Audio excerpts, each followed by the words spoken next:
నమస్కారం అండి. నా పేరు టీఎంపీ బుచ్చిరాజు. నేను general secretary association for AP pension settle Hyderabad మరియు president AP Panchayati Raj rural development engineering retired employee welfare association. ఈరోజు నేను మాట్లాడే అంశాలు 2 అంశాలండి. ముఖ్యంగా ఈ ఆంధ్రప్రదేశ్ రాష్ట్రంలో సుమారు 40 సంవత్సరాలు పనిచేసి రిటైర్ అయిన తర్వాత వాళ్ళకి రావాల్సిన లబ్ధుల గురించి కానీ, అలాగే వైద్యపరంగా వాళ్ళకి అంత సపోర్ట్ గురించి కానీ ఈరోజు నేను మాట్లాడదలుచుకున్నాను. మొట్టమొదటిగా పెన్షన్ సంబంధించిన ఇష్యూలు వచ్చేసరికి కేంద్రము రాష్ట్రము సంబంధించిన 2 ఇష్యూస్ ఉన్నాయి. కేంద్రం వచ్చే సంబంధించి ఏంటంటే వ్యాలిడేషన్ యాక్ట్ అనేది మార్చి 25, 2025 ప్రవేశపెట్టడం జరిగింది, అప్రూవల్ చేయడం జరిగింది పార్లమెంట్లో. దీనివల్ల ఏమవుతుందంటే పెన్షనర్లో ఆల్రెడీ ఎవరైతే ఓపీఎస్ ఉన్నారో వాళ్ళల్లో కూడా క్లాసిఫికేషన్ తీసుకురావడానికి మరియు వాళ్ళ దగ్గర కూడా కంట్రిబ్యూషన్ కలెక్ట్ చేయడానికి ఒక దుర్మార్గమైన ఒక బిల్లు ప్రవేశపెట్టడం జరిగింది. దీనివల్ల పెన్షనర్లు ఎవరైతే ఓపీఎస్ పెన్షనర్స్ ఉన్నారో వాళ్ళందరికీ కూడా చాలా ఇబ్బంది కలిగే పరిస్థితి ఉంది. దానివల్ల పిఆర్సీ వచ్చినప్పుడు వాళ్ళకి ఆ కొత్త పిఆర్సీ ప్రకారం లబ్ధులు అందకుండా రాకపోవడానికి కూడా అదొక ఈ చట్టం అది పెన్షన్లకు శరాఘాతంగా ఉంది.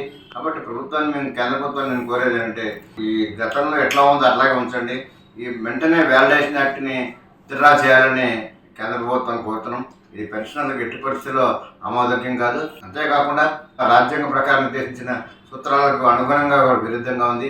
డిఎస్ నకారి గారి కేసులో అత్యున్నత న్యాయస్థానం ఆయన సుప్రీంకోర్టు కీలకమైన తీర్పులో పెన్షనర్ పొందడం పెన్షన్లకు హక్కు అని, అలాగే వాళ్ళ పెన్షన్స్ బాధ్యత ప్రభుత్వం ఉందని చాలా క్లియర్గా చెప్పడం జరిగింది. కాబట్టి పెన్షన్ హక్కులను హరించే కార్యక్రమాన్ని కేంద్ర ప్రభుత్వం చేపట్టకూడదని కేంద్ర ప్రభుత్వం డిమాండ్ చేస్తే వెంటనే ఆ వ్యాలిడేషన్ యాక్ట్ విత్డ్రా తీసుకోవాలని, దానికి సంబంధించి మేము ఆందోళన కార్యక్రమాలు కూడా చేపట్టడం జరిగింది. ప్రభుత్వం యొక్క మా ఆవేదన అర్థం చేసుకుని కేంద్ర ప్రభుత్వం వ్యాలిడేషన్ యాక్ట్ రద్దు చేసుకోవాలని కోరుతున్నాము. ఇంకా రెండవ పార్టీ వచ్చేసరికి ఆంధ్రప్రదేశ్ ప్రభుత్వంలో మరి 40 సంవత్సరాలు పనిచేసి 2022లో పిఆర్సీ చేసినప్పుడు, అంటే 2018 సంబంధించిన పిఆర్సీ 22లో సెటిల్మెంట్ చేశారు. అప్పుడు రావాల్సిన పిఆర్సీ బకాయిలను ఇప్పుడు ఇవ్వకుండా చాలా అన్యాయం చేశారు. అలాగే అప్పుడు డిఆర్ ఏరియాస్ కూడా ఇవ్వకుండా చాలా అన్యాయం చేశారు. ఇప్పుడు కూడా 4 డిఏకి సంబంధించిన బకాయిలు ప్రభుత్వం పెండింగ్లో ఉంది. ఈ ప్రభుత్వం వచ్చిన తర్వాత 1 డిఏ బకాయి ఇస్తామని చెప్పారు, అది కూడా ఇవ్వలేదు. అలా అంతేకాకుండా ఇంకా 4 బకాయిలు ఇవ్వాల్సి ఉంది.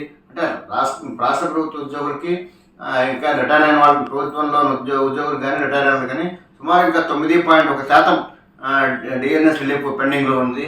అంటే మా వెరసి మొత్తం కలుపుకుంటే 41.1% మనకి డిఆర్ పెండింగ్లో కనిపిస్తుంది. దీనివల్ల 46.41% మొత్తంగా డిఆర్ రావాల్సి ఉంది. మరి కొత్త పిఆర్సీ వేసి ఉన్న బేసిక్తో పాటు ఇప్పటిదాకా ఇవ్వాల్సిన డిఆర్ ఏరియాస్ కలుపుకుని 46.41 ఉంది. కాబట్టి ఇది కలుపుకుని పిఆర్సీ ఫిక్సేషన్ చేయాల్సి ఉంది. దానికి అదనం కూడా ఫిక్సేషన్ చేసే ముందు దానికి గవర్నమెంట్ ఇంటీరియర్ రిలీఫ్ ప్రకటించి దాన్ని కూడా మెర్జ్ చేసి ఫిక్సేషన్ చేయాల్సిన అవసరం ఉంది. మరి ఇవన్నీ పిఆర్సీ రికమెండేషన్స్ అవన్నీ కొంచెం టైం పడతాయి. కాబట్టి ఇప్పుడు రాష్ట్ర ప్రభుత్వం ముఖ్యమంత్రి నారా చంద్రబాబు నాయుడు గారిని కోరేదంటే, అయ్యా మీరు ఎలక్షన్ మేనిఫెస్టోలో మీరు ఇచ్చిన ప్రకారం పెన్షన్లందరికీ మేలు చేస్తాను, ఉద్యోగులందరికీ మేలు చేస్తానని మీ యొక్క మేనిఫెస్టోలు పెట్టడం జరిగింది. ఆ మేనిఫెస్టోలు పెట్టిన విధంగా మరి పెన్షన్లందరికీ ఇమీడియట్గా బెనిఫిట్ ఇప్పటికే 2 సంవత్సరాలు కాలాతీతం అయింది. కనీసం ఇప్పటికైనా ఈ ఉద్యోగస్తుల పెన్షన్ సంబంధించిన బాధలు తెచ్చడం కోసం వెంటనే ఆ పిఆర్సీ కమిషన్ వేసి ఆ ఐఆర్ పట్టించవలసిన కోరుతున్నాను. ఇప్పటికి ప్రతి పెన్షన్కి సుమారుగా 3-4 లక్షల దాకా నష్టపోయినాడు. అంతేకాకుండా మరి కమ్యూటేషన్లో 15 ఏళ్ళు రికవర్ చేయడం వల్ల 3 లక్షలు రిటైర్ అయిన నష్టపోయినాడు. ఈ 12 ఏళ్ళు రికవరీ కావాలి, 15 ఏళ్ళు రికవర్ చేయడం వల్ల సుమారు ప్రతి పెన్షన్ 3-4 లక్షలు నష్టపోతున్నాడు. ఈ విధంగా పెన్షనర్లు అందరూ కూడా నష్టపోతున్నారు. ఈ కాస్ట్ ఆఫ్ లివింగ్ పెరుగుతున్నప్పుడు పెన్షనర్లకి రావాల్సిన బకాయిలు టైంలో రాక వాళ్ళకి ఇవ్వకపోతే పెన్షన్దారుల యొక్క జీవనం మనుగడే కష్టమవుతుంది. కాబట్టి ఎందుకంటే వాళ్ళు వేరే విధంగా ఆదాయం ఉండదు, వాళ్ళకి ప్లస్ మెడికల్ ఖర్చులు అదనంగా ఉంటాయి. కాబట్టి పెన్షన్ రావాల్సిన బకాయిలన్నీ వెంటనే చెల్లించాలని కోరుతూ, ముఖ్యంగా ఇమీడియట్గా పిఆర్సీ వేసి డిఆర్ మెర్జ్ చేసి అడిషనల్ క్వాంటమ్ ఆఫ్ పెన్షన్ 2019లో మీరు ఏదైతే ఇచ్చారో అదే దాని జీవోని పునరుద్ధరించాలని కోరుతున్నాం. ఎందుకంటే గత ప్రభుత్వంలో 70 సంవత్సరాలకి 10% దాన్ని 7%, 75 ఏళ్ళకి 15%, 12% గత ప్రభుత్వం కుదించడం జరిగింది. అలా కాకుండా మీ ప్రభుత్వంలో 2019లో ఏదైతే ఇచ్చారు ఈ అడిషనల్ క్వాంటమ్ ఆఫ్ పెన్షన్ గురించి చెప్పారో అదే విధాన్ని మళ్ళీ తిరిగి పునరుద్ధరించాలని కోరుతున్నాం. దీనివల్ల ప్రభుత్వానికి కూడా అధిక భారం పడదు. కాబట్టి ప్రభుత్వం ఈ డిమాండ్ వెంటనే పరిశీలించాలని కోరుతున్నాం. అంతేకాకుండా ఈ పెన్షనర్ రావాల్సిన డిఆర్ ప్రభుత్వం అన్ని బకాయిలు కూడా ఎప్పుడు ఇస్తామని చెప్పలేని పరిస్థితి వలన పెన్షన్ చనిపోతే ఆ పెన్షన్ తరపు ఎంత డబ్బులు రావాలని తెలియకపోవడం వలన చాలా ఇబ్బంది పడుతున్నారు. కాబట్టి మేము దయచేసి మేము ప్రభుత్వాన్ని మేము కోరేదంటే మేము డబ్బులు ఇచ్చేదాకైనా సరే పెన్షన్ రావాల్సిన బకాయిలన్నీ కూడా వారి పే స్లిప్లో ఇమీడియట్గా ఎంటర్ చేసేటకు ఆర్థిక శాఖ ఇవ్వాలని కోరుతున్నాము. దీనివల్ల పెన్షన్కు భరోసా ఏర్పడుతుంది. కనీసం మీరు భరోసా ఇవ్వాలని ముఖ్యమంత్రి గారిని కోరుతున్నాము. అలాగే రిలీజెస్ అన్ని పెన్షన్ బెనిఫిట్స్ రిలీజెస్ అయితే ఉన్నాయో అవన్నీ కూడా ఇవ్వాలని, ఎట్టి పరిస్థితుల్లో మరి కొత్త పిఆర్సీ అనౌన్స్ చేసే మంది బాకీలను కూడా క్లియర్ చేయాలని ప్రభుత్వం డిమాండ్ చేస్తున్నాం. అలాగే రెండో పాయింట్ వచ్చేసరికి మెడికల్.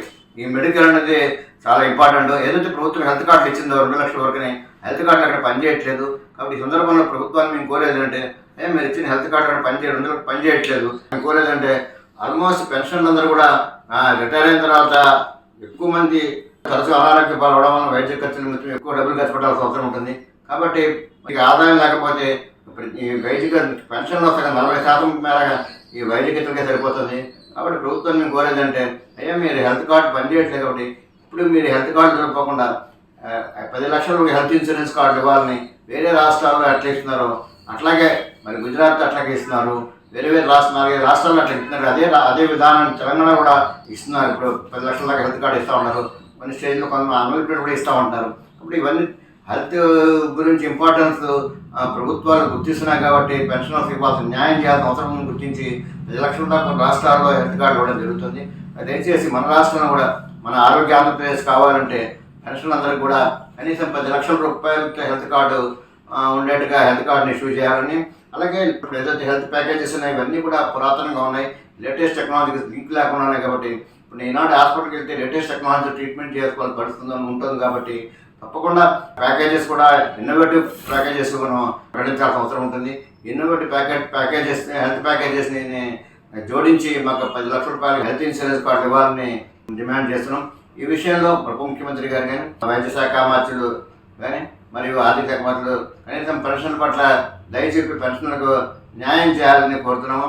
ఈ రాష్ట్రంలో 40 సంవత్సరాలు పనిచేసిన తర్వాత కూడా వారికి చాలా ఇబ్బందికరమైన పరిస్థితి, ఆర్థికంగా నిలదొక్కోలేని పరిస్థితి, వైద్యపరంగా ఖర్చులు తట్టుకోలేని పరిస్థితి ఏర్పడడం సమంజసం కాదు. ఈ ప్రభుత్వానికి కూడా మంచిది, పెన్షన్దారులు బాధపడుతుంటూ ఉంటాం.